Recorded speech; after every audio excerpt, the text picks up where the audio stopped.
Assalamualaikum warahmatullahi wabarakatuh. Perkenalkan, nama saya Sanudin dari kelas MJ203. Saya akan mempresentasikan tugas akhir semester, yaitu terkait OJK dukung peningkatan peran sektor jasa keuangan selama 2022 dan perkuat daya tahan serta integritas pada 2023.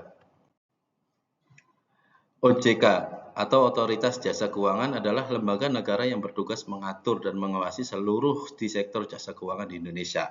Tujuannya adalah yang pertama, menyelenggarakan kegiatan di sektor jasa keuangan secara teratur, adil, dan transparan, mendukung kepentingan sektor jasa keuangan secara menyeluruh, melindungi konsumen dan masyarakat, dan yang terakhir, mewujudkan sistem keuangan yang tumbuh secara berkelanjutan dan stabil. Indikator perkembangan perekonomian. Kebijakan moneter global mengalami pengetatan.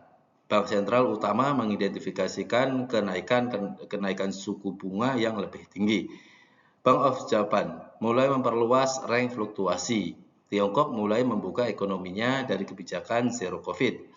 Indikator domestik menunjukkan kinerja ekonomi yang cukup baik, dengan surplus neraca perdagangan PMI, manufacturing di zona ekspansi indikator, konsumsi tetap stabil, dan suku bunga acuan Bank Indonesia naik 25 bps atau di level 5,50%. Kondisi pasar modal di Indonesia.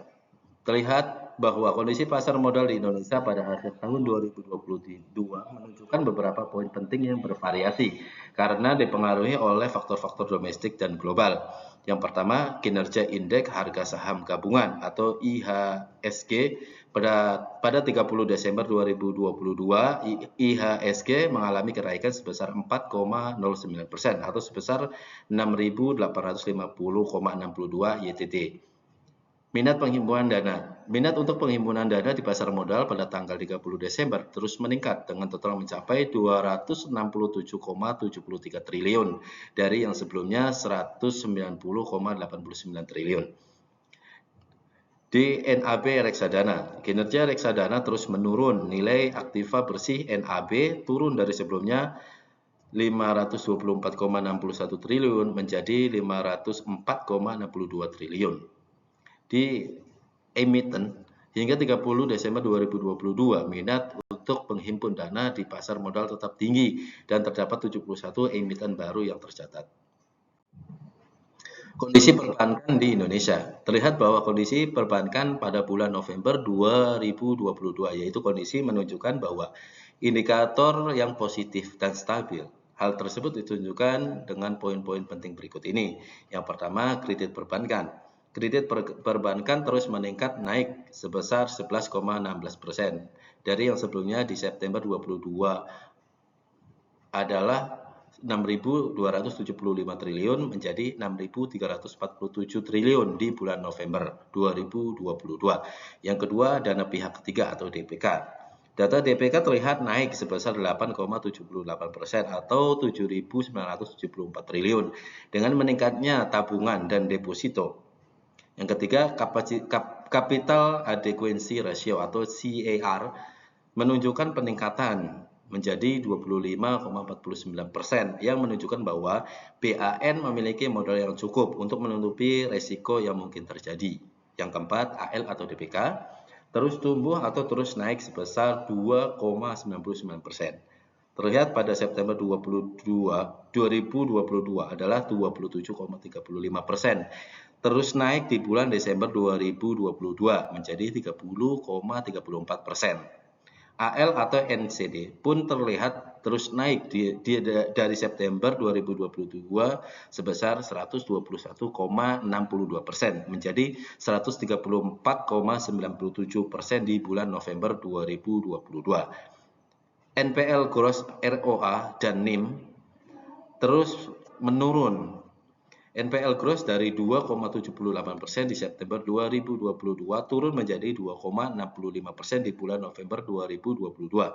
ROA dari 2,51% di September 2022 menjadi 2,47% di bulan November 2022. NIM dari 4,77% di September 2022 menjadi 4,70% di bulan November 2022. Terakhir PDN, sedangkan data PDN menunjukkan terus naik dari 1,32% di September 2022 menjadi 2,01% di bulan November 2022. Industri keuangan non-bank. Beberapa indikator kinerja industri keuangan non-bank tetap tumbuh di antara akumulasi pendapatan premi sektor asuransi, outstanding piutang, pembiayaan aset dana pensiun, outstanding pembiayaan fintech, peer-to-peer atau P2P lending. Yang pertama, pendapatan premi. Pendapatan premi terus naik sebesar 0,044% YoY dari 232,16 triliun di September 2022 menjadi 280,24 triliun. Yang kedua, pembiayaan piutang.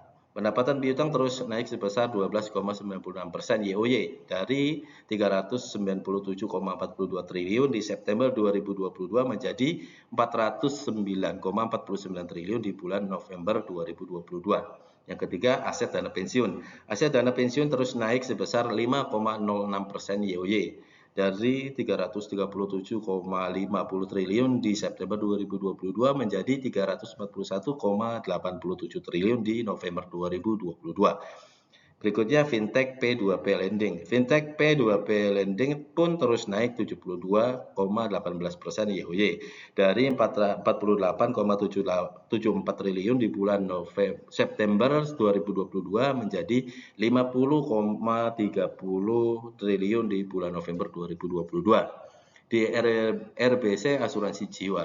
RBC Asuransi Jiwa terus naik sebesar 11,55% dari 312,79% di September 2022 menjadi 324,34%. RBC Asuransi Umum. RBC Asuransi Umum terus naik sebesar 12,63% dari 467,25% di September 2022 menjadi 479,88% di bulan November 2022. Walaupun sempat turun di bulan Oktober 2022 berada di titik 464,24%. Di perusahaan pembiayaan. Perusahaan pembiayaan mengalami kenaikan dari 2,00x di September 2022 menjadi 2,01x di November 2022. Di NPF Gross, namun di NPF Gross justru terus menurun 0,1% dari 2,58% di bulan September 2022 menjadi 2,48% di bulan November 2022. Kebijakan OJK di sektor jasa keuangan. Otoritas Jasa Keuangan OJK mengambil sejumlah kebijakan untuk menjaga kestabilan di sektor keuangan untuk mendukung pemulihan ekonomi nasional. Berikut adalah kebijakan OJK di sektor keuangan. Yang pertama, mitigasi peningkatan risiko eksternal. Kebijakan OJK mempertahankan kebijakan untuk menjaga market pasar dan meminta lembaga jasa keuangan LJK untuk menjaga ketahanan permodalan dan likuiditas. Yang kedua, mendukung pemulihan ekonomi nasional, yaitu OJK mendukung program kendaraan bermotor listrik berbasis baterai.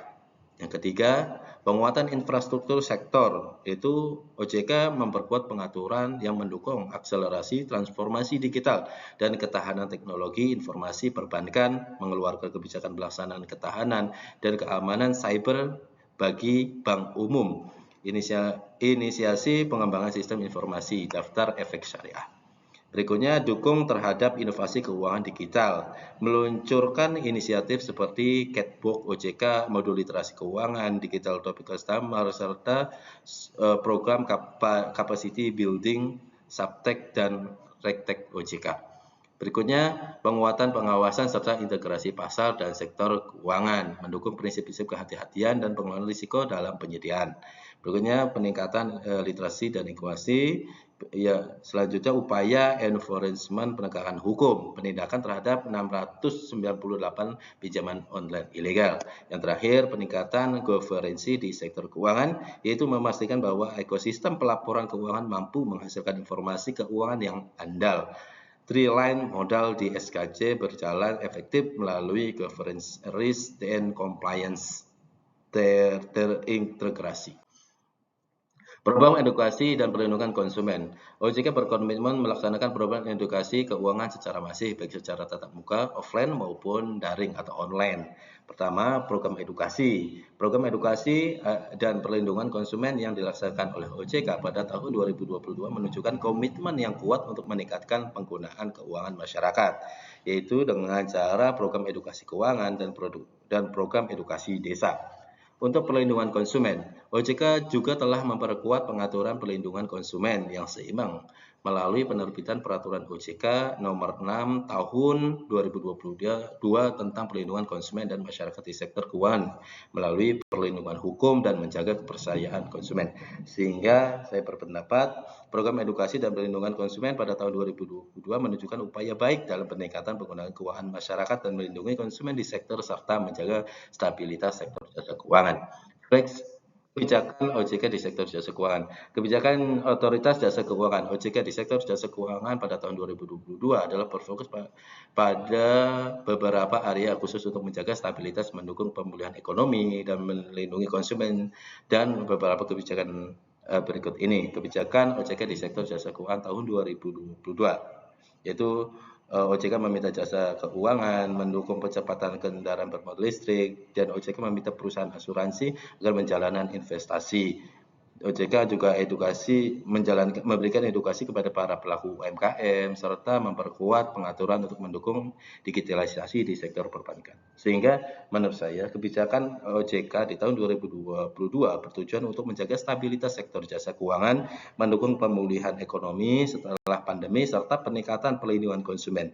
Juga sangat mendukung digitalisasi di sektor perbankan.